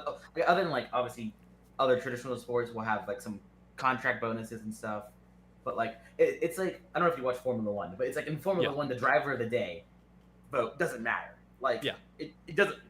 Drivers don't get more money for it. It's the same thing. Yeah. So I think that I just don't think no LCS team or anyone affiliated with them should be voting on All Pro. But I think only LCS team and people associated should be voting for the coaching staff one. That I agree with. Yeah, 100%. Because you, me, We won't. even the broadcast team probably doesn't know anything about these coaches, you know. But I Like- mean, to that point though, like the counter argument to that is, how much does TSM coaching staff know about C9 coaching staff? That's valid. Like But that. they probably know more than us. But So how then mu- but how the much question more? the question then becomes, should that even be a vote? I mean, so probably not. But so like I'm a collegiate esports player, so I may have a different perspective. But I think coaching is so like people just don't think of like it's actually like important in esports, and I think it really is. I agree. So I've had a good coach and I've had a bad coach, and the world of difference is astronomical. So I think there should be some type of reward for being a good coach. I just don't know how we give it out. I don't know, but I also agree. Like, I really wish we had a better coaching infrastructure system here in America, Yes. where you get coaching at a younger age when you hit 13, 14. It's not just like, oh, we're signing you to our academy team or our challenger like amateur team to, you know, try this and climb up the rankings. It's like I'm sorry, but like one of the big reasons why football works the way it does here is not only is it culturally ingrained, but like you give kids proper coaching infrastructure starting at the age of 7. Mm-hmm. And like sure, the coaches might not be the greatest in like your local league that you're playing in your town, but like, you know, pretty early on with soccer specifically, you have your rec leagues, and then you have the travel team, and then you like on the travel team, there's better coaching. There's people that are connected with like the collegiate pipeline that will eventually feed them up there, and there's a whole system of it. My sister was the same way. She swam for our local like school district team until she was about 9. I think 9 or 10. And then we made the choice to transfer her to our local like travel swim club, like the YMCA like of our area. And there the coach was like a once in a generation coach for like the entire Northeast. And it's like you put your kid in that system because they're going to get the proper training, coaching, and everything else to get them to that next level to then pursue it. And my sister ended up going D1 in swimming because of that choice that they made. It's like you don't have that option and that coaching infrastructure that exists in League of Legends. There's nobody prepping amateurs to come up in the same way that exists in traditional sports. Yeah, that is such a huge problem. Is just our it's even a problem within other sports in like America, like the MLS in America, like that child, like I don't know, the youth system we have is really bad. Yeah, youth program there. Yeah, our youth program in America just in general is bad, and I know at least for the esports scene, talking to like collegiate coaches and stuff, I know a lot of people in the esports scene that are embarrassed to say they were coached. Yeah. I had friends that, like, they got coaches on Medify or whatever, like I have personally, and they're embarrassed to say it. Why? Exactly. I don't know why, but I think that's another problem that we have, is that from my personal experience, it seems people are embarrassed to say, "Oh, I've been coached," instead of just like being naturally good. I also think that that is just people not understanding how to clap back at somebody. If somebody makes fun of you, like, "Oh, you got coaching," it's like, "Oh, look at my bank account. That coaching got me money, and Yeah, I'm now exactly. better than you for it. So do me a favor, shut the fuck up and get back in your corner." Like, Exactly. people need to be more willing to clap back on this shit in order for it to become normal. Yeah, but people don't want to have that conversation. They don't want to, but people don't want to change that. People don't like That's why controversy. I'm always like super open about that. I get coaching like monthly at this point, so I'm always trying to get better. I'm always trying to improve. What school you play for, by the way? I played at a community college in Kansas called Barton. Oh shit, Kansas, in Yep, the middle I of got nowhere, Dorothy. Yeah, see, I'm from Texas originally, so I got recruited to play over there. Oh shit, good for you. Now, what Yeah, kind of, like, when they recruit you for collegiate esports, I have a very, very good understanding of, like, recruiting for D1, D2, D3. What does the recruiting process look like for college esports? So it was a little different for me, but I know the other side from me, so I can tell you both. So for me, I was playing at a college here in Texas. It was like my local school, not a great school. It was like, they're all my friends. So I don't want to like talk crap, right? Yeah. But just not it wasn't like a school I could win a championship at, right? Yeah. But we were playing the team in our same like it wasn't divisions, but in our same group. We played against them one year, and they saw me and they're like, "Oh wow!" They had a kid graduating, and they're like, "Wow, this guy was good." So their coach contacted me, and that kind of evolved from there. Interesting. But the other side is because my coach, my current head coach, told me about it. He has a database of like high school teams. Now it's a little rare, but like a lot of high schools are getting the teams now. And the way he recruits is he just goes through that database and he'll see like, if a kid's like doesn't have a letter of intent or anything, he goes and talks to them if they're good enough or whatever. That's interesting.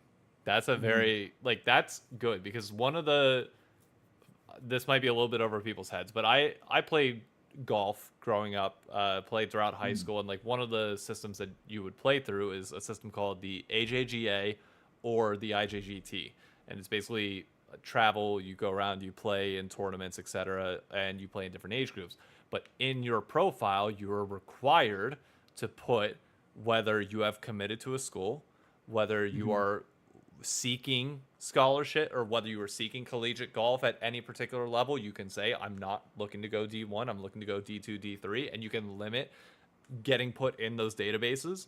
But the point is that you get yourself and your name out there in them. Yeah. So like those systems are incredibly useful. But they're super new to collegiate esports. Like even 2 years ago, they didn't exist. Like from what he was telling me, he didn't get access to it until like 6-8 months ago. Damn. So yeah, we got a long way to go. We got a long way to go, but I think we'll be fine. I think give us like 5 years max, and it's gonna be just as big. So let me ask you: you're playing collegiate. Is your goal to go pro? Currently, yes. Okay. It is. It's my. I don't want to say goal, but I want to say dream. Yeah. Yeah. Because my current goal is coaching. Because I love coaching. So my current goal is to get a coaching position.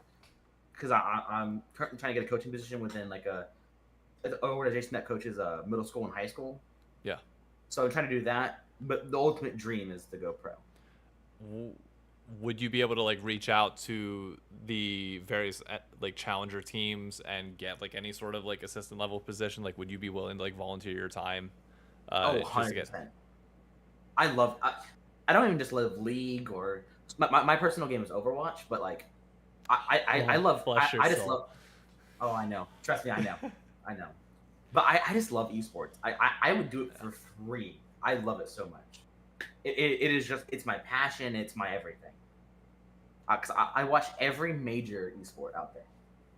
Damn. From Apex to League to Overwatch to Rainbow Six to Fortnite. I watch it all. So final question I got for you, because then Okay. I don't believe. Yeah. Yeah, I gotta do a grid. What is the best esport to watch and why? So from someone who knows League is just so fun to watch. From like, I know what's happening, it's so fun. Yeah. But from I don't know from like an outside perspective, like I don't know what's going on. Like from like a person who's never watched esports before, I think it's either Rainbow Six. It's probably Rainbow Six. Really? What It's was the super other one easy you to were gonna understand. say? I was gonna say Valorant, but Valorant has a little too much going on. So You don't even have Counter-Strike as like your top, like. I know. So my first ever competitive game was Counter-Strike. Counter-Strike has like the place in my heart where no other place will have.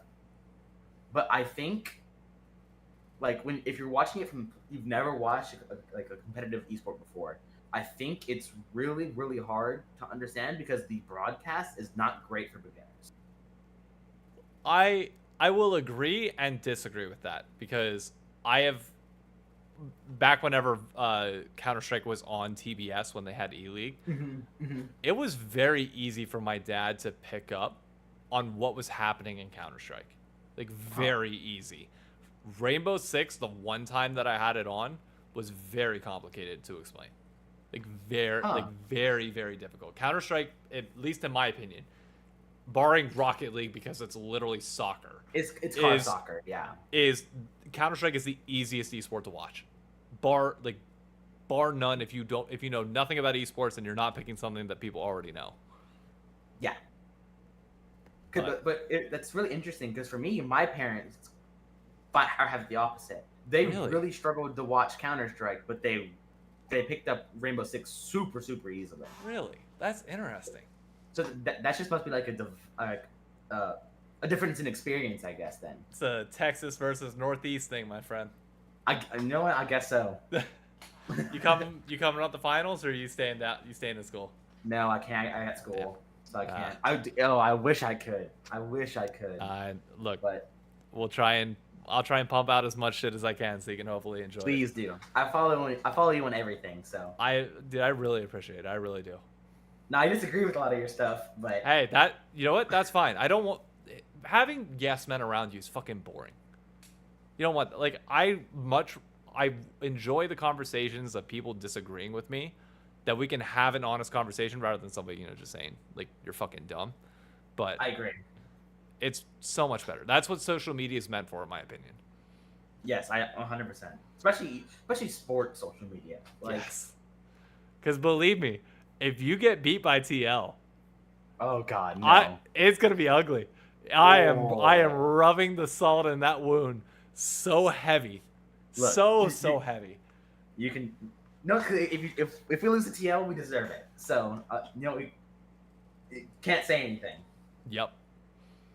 All right, I gotta get back, and I gotta do one more thing. Thank you so much, man. If you want to hop in the community chat, you can. I'm gonna hop in there and just let this last little bit be what it is. But no, I gotta do some chores and stuff. But I will talk to you later, bro. No problem. Have a great night, man. You too. See ya. Many years? No. They had one more split. Wait, 2020 is not a super team for G2? When you have it for that long, it stops becoming a super team and starts just becoming a team that is winning because they keep their players. Would you call back-to-back finals 100 Thieves a super team at the end of it? No. They're not a super team. They're not a super team because they weren't like they weren't back-to-back finals.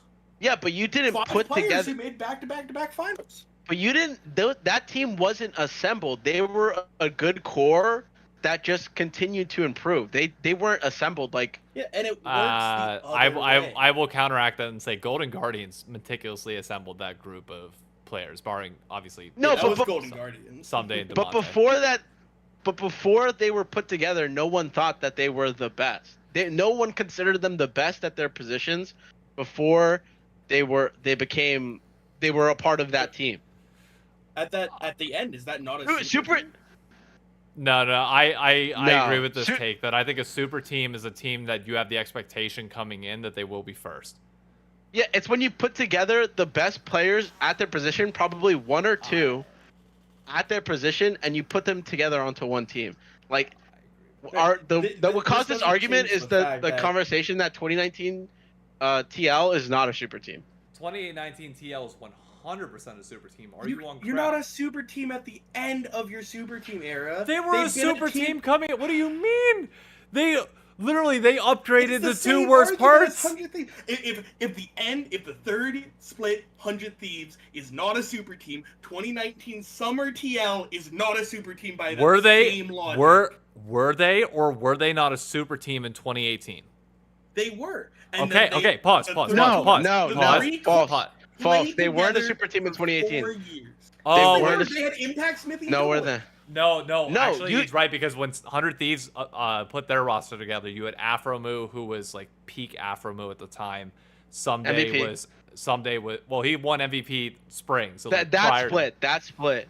So But- Let's see, I 2018 will say the perception around 2018 TL was that it was a super team.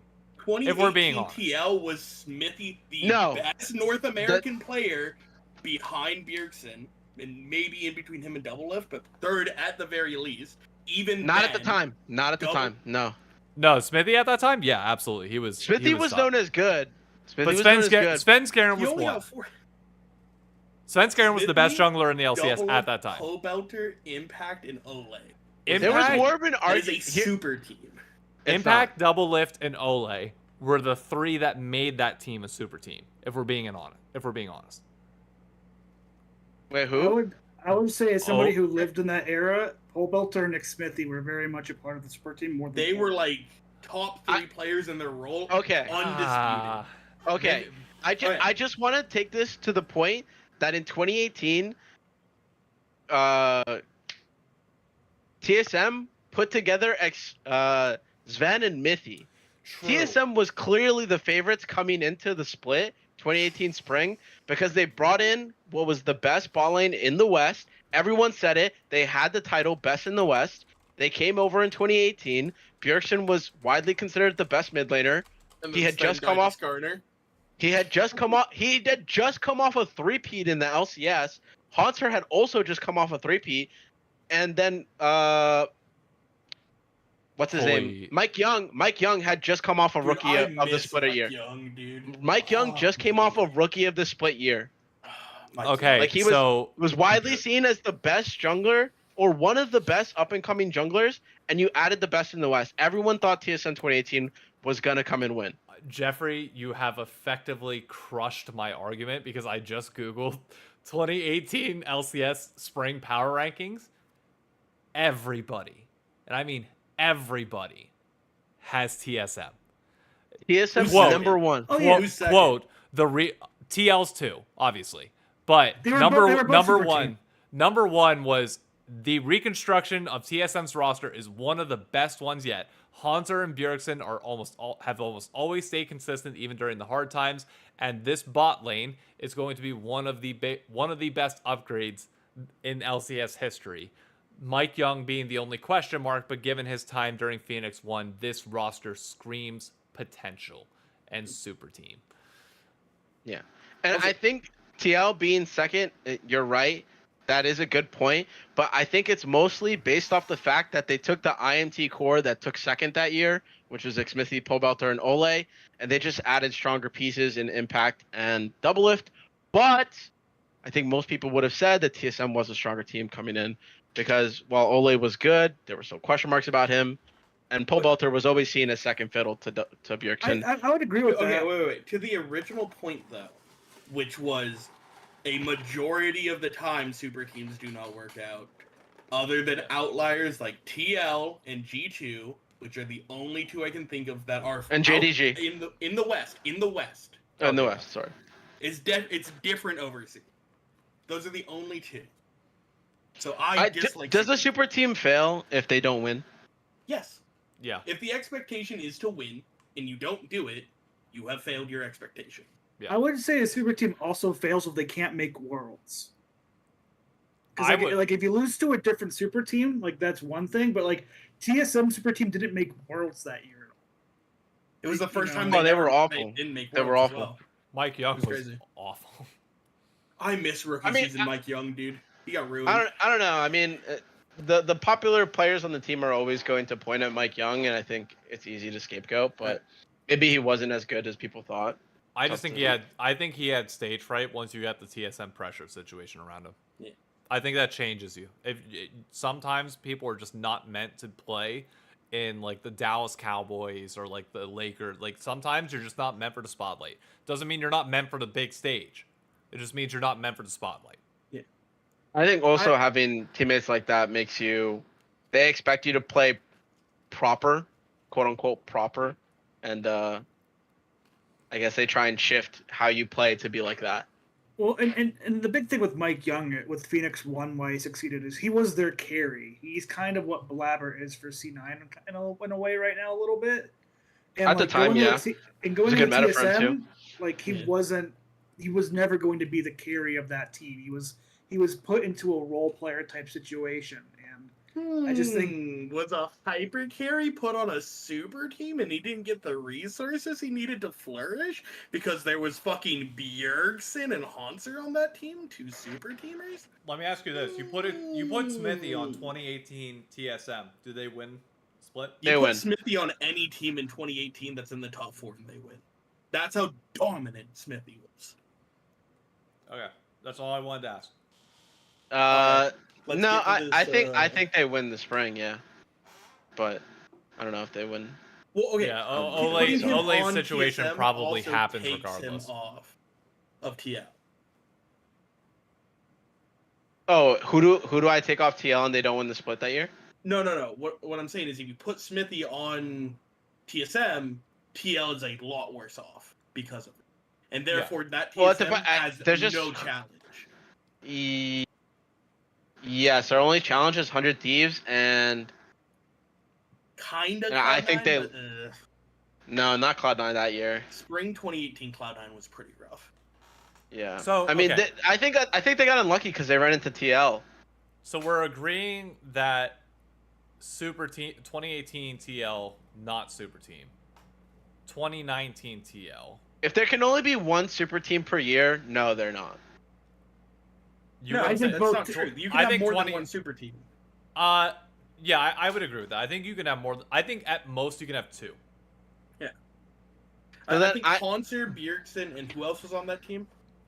Hanser, Bjergsen, Mike Sven Young, Miffy. and then Best in the West. Yeah, Sven and Miffy. Sven and Mithy, that's for sure a super team. And then TL side, you have Smithy, World Series or Worlds winner Impact, most winningest player in LCS history, Doublelift, right? And by far and away one of the best supports at the time, Ole. That is a super team. I think so. Yeah, I think it does count. But they're just overshadowed by TSM. they were. I remember that split. It was literally the 2 super teams coming in for that split, TL and TSM. Everybody else was kind of forgotten about. Yeah. 100 Thieves was probably seen as like the only other team Yeah, but that was even looking. then, And Cloud9 didn't even come in looking like they weren't even considered like. I Who think did they were we maybe get after top Jets? 5. The thing is that Whiskey? 2018. No. 2018 Jets was still on the team. Yeah, he was. I'm just thinking. But that was the thing the year was that is he that got they brought benched. in. Yeah, but they brought in Licorice and Zazel, Yep. which Dude, at the time Zazel. we're just academy players, so everyone thought Cloud9 was going budget. And Blabber. And Blabber. No. It was Sven was the Skaren. main teamer. He came off of TSM. I And thought, then, And Blabber, but no, Blabber got time at Worlds. Yeah, by summer, Blabber was already. It was like, splitting 2018 time. summer where they did the flip, and then Yeah. they played. What they did for the rest of the year was Swole Bros and Jensen Blabber was their like swap between. Yeah. And then, but they ended up breaking up Swole Bros because 16 Sven Skaren was a better players. 6 players and Sven Skaren was the better player. I mean, they played with Sven at the World Championship. Like, Blabber played, like, I think 3 games in the play-ins, and then they were like, we're not playing with Blabber anymore. And then he got the last game in the semifinals series, I think. I don't remember that. Maybe he did. Did he? No, he didn't, because I No. remember very distinctly the fucking Sven scaring into the top lane Victor. God! Be Yeah, happy but you made a fucking semifinal. Stop. We bitching. didn't win, I'm not happy. this guy can't believe it, man. You Yeah. guys get the furthest at the most important tournament of the year, and you don't think it's good? And You you don't win win? a you win a Top fuck- 4. No, no, top no, no, no. 4. I don't want to hear it. You won a CS major that year. The only major They that a North did. American team have ever won. You won I the stopped watching Overwatch LCS League. to go watch the major. You won the first season of the Overwatch League. I don't watch any other... It doesn't esports matter. league, Like that was single-handedly But the it doesn't matter to me greatest. if I don't watch it. But it does, because that brings more money and brings more attention to your org, which allows you to sign better players. I think Cloud9 signed BMW that year. Yeah, they did. Yeah, And it then- was the United and Spain, Rivalry. BMW, yeah, T1, G2, I Fnatic. forget who it was from... Fnatic, and I think a team from China. I don't recall. IG maybe. Was it FPX? No, I think it was RNG. No, No, FPX was like a first. I think year it was team when RNG. They won Worlds. I'm Yeah. pretty sure it was RNG Alright. at the time. Do we want to do this grid while you still have time? Yes, let's David? do this grid. Emily texted me that she's grabbing coffee with somebody, so what's a grid? You'll see.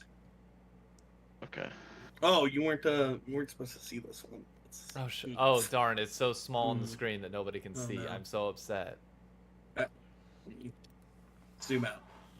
So, Ooh. have you ever seen this type of thing, Raz? Yeah. So, yeah, basically just here, let me get my. That's the cleaner.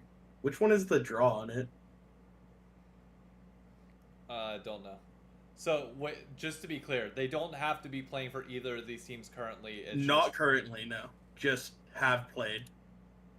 Okay, well I got one. Can there be a name on multiple spots, No, or are they one limited? per- One per slot? Player only can appear once. Okay. Okay, well let's knock C9 out of the way now. Role swap is gonna be, you can either wait. Does Sven lock in anywhere else? No, he does not. So Sven for there. I have my handwriting. For Dignitas, we're gonna go Vulcan, Dignitas and who? Cloud9. Do you count that because it was clutch? It was It Clutch counts. slash It's the Vulcan same at org. the end. Yeah, It's same the one. same I was making sure. Is That'd be there? like for NRG, you would count all of the series. I'm trying to think who all has been Gotta on. go though, but thank you for the conversation. Appreciate All it. right, see you, Jeffrey. Have a good one. See, Let me pull up my answer sheet on my other monitor. I know exactly who Oh, to put it- in almost all these spots. Impact, There's a ton. Impact for FlyQuest and C9.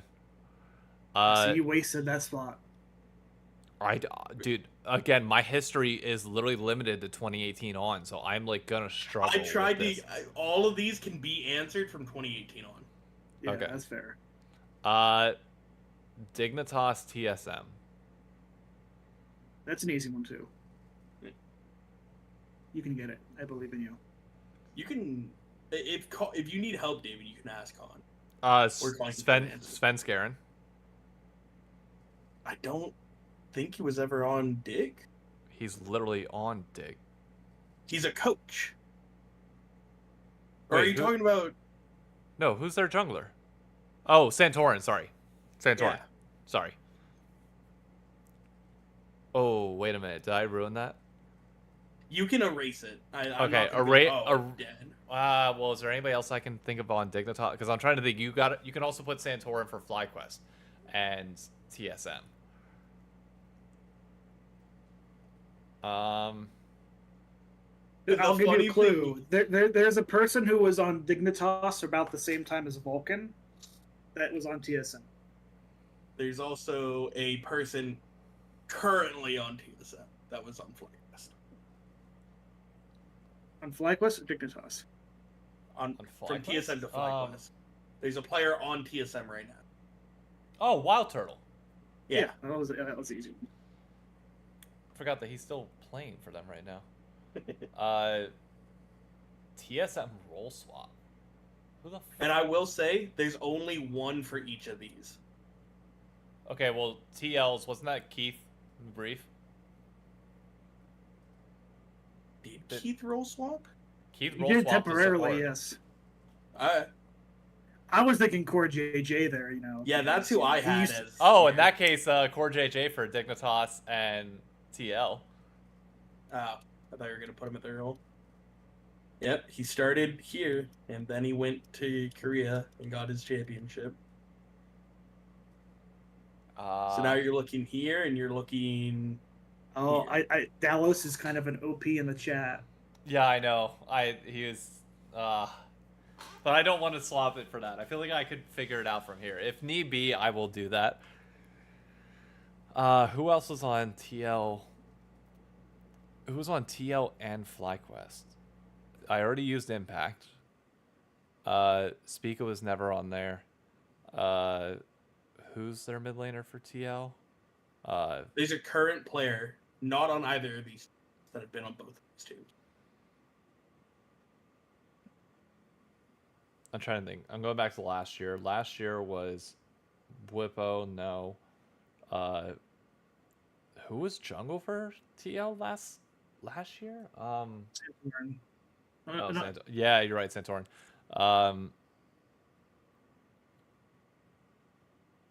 Oh, that's tough.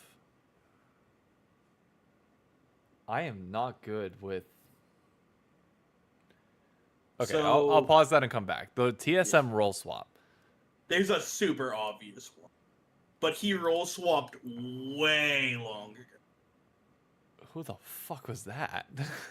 But it's a fun little topic that's brought up around him, like every time the role swap discussion. I know who it gets brought is. up. I know who one is. I'm not gonna say it though. Did It's you, Heely. Oh, okay. Thank you for spoiling that, Near. I'll take it. Doublelift. It is D-Lift. Because he used to be the Blitzcrank one trick. Yeah. And then we're just FlyQuest TL. So there is a current player in the league who's not on either of these teams that was on both of these teams. And he has a relationship with Vulcan.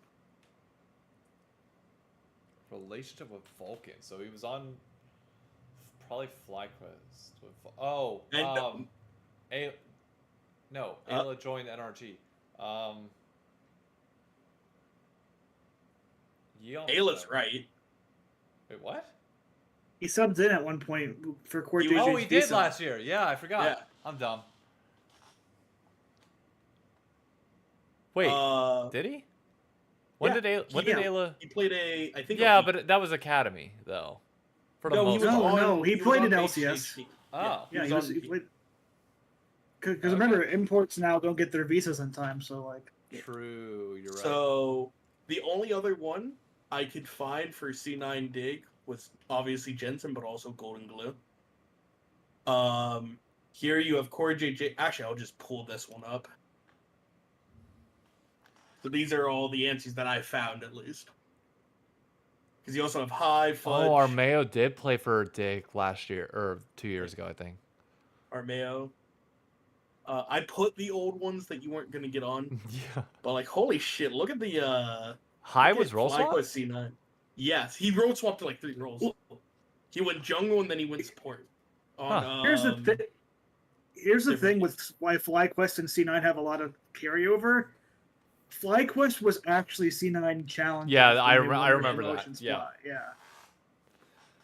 That's why I was like, man, that was the easy one to like. I was like, you put impact there. That was the. Dang. Am I wrong? And then was he went Zazel on to- Dignitas? No, he got his start in the LCS on C9, and I don't think he's ever played main stage on any other team. Yeah, I know he went back to Academy for a little bit. Hold up, let me check because I feel like he started for one team once. That was not. It was C9. it was EG. Okay, it was EG. It wasn't C. Yeah. It Oh, was okay, EG. yeah, Yeah, that's he it. I did knew it was play either EG. Dignitas or EG. Special, miss the man. Interesting. This is like a complete roster, by the way, almost, other than solo. The FlyQuest GSM one. It might have been an actual roster they ran. Power of Evil, Turtle, Speakle, Huni? I don't think Oh, I there's four forgot people. about Power of Evil. Holy shit. PoE, dude. What's he doing nowadays? Isn't he in EU? I'm assuming so. He might be on like an ERL. Power of Evil, LOL. Let's find out. He is currently... No, he just stopped playing. Kind of retired after last year. I'm thinking of Abe then. Abe is currently, I think, on SK. Yeah, Abba finally found his freaking form after he left 100 Thieves. Noted. It's harder to do this with LCS because of how little there are players, I think. Yeah. I think for LCS, people always definitely rotate rosters a lot. There's a lot of like. Oh, roster- yeah. Dallas brought up Dardoch. Yeah, Dalos. It's not every answer. It's just the answers I found. Because a lot of the Liquidpedias and the fandom websites don't go back to like 2016, and it's stupid. Yeah. All right. It is midnight already somehow. So I need to wrap this up and at least end stream. I'm probably going to chill and chat until Emily comes home here. But thank you, everybody, for tuning in. This is probably my most watched episode live that we've ever had. I think we peaked at like 18 concurrent viewers. Ooh. Apparently people wanted to see me get destroyed. Don't think I got destroyed all that much. But yeah, we take it. Thank you for everybody for tuning in. If you have not followed the channel already, be sure to do so. And I will catch you on the next podcast, next video, next thing, whatever. Adios. Goodbye. Bye-bye now.